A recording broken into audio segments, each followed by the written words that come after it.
Ako, pag si Santa na sa akin bumulong, nangangantot ako ng ilong.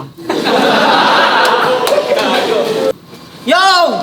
Ngayon yung masasaksihan, ang labanan ng baguhan laban sa datihan. Tanong sa akin ng karamihan, makakasabay pa ba ako sa mga yan? Malamang! Kaya hoy ikaw, wag mo akong maangas-angasan. O sakto di ba bago ka pues? Para alam bago na sapatos, ang sarap mong tapak-tapakan. At wag kang umasang sasabay akong magpatawa sa'yo. Nakakatawa ka bro, yan ay malabo kong gawin. Mapapatawa mo lang ako pagtapos kita ditong patayin. Napanood ko laban mo, sabi ni Gago. Si Santanas madalas daw sa kanyang bumulong. Inuutusan daw siya na mambay script ng utong. Sobrang hina mo, Chong. Ako, pag si Santanas sa akin bumulong, nangangantot ako ng ilong. Sabi pa ni Gago, may tagasalsal daw sila ng kabayo.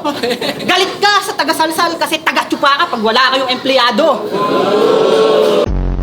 Wag mo nga ako ditong ginagago. Matagal na ako ditong gago. Marami na rin ako ditong ginago. Sa sarili maraming binago. Pero ang maawa sa kalaban, yun ang hindi ko binago.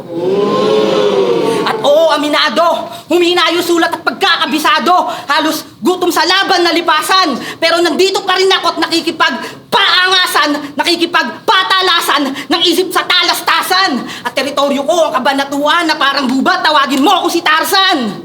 Yupi ka parang tansan. Karir mo dito hindi naaabantay na parang gulong na naplatan.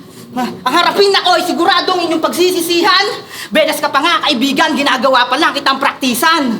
Masyado pa kasi na maaga para buhay mo ay bawian.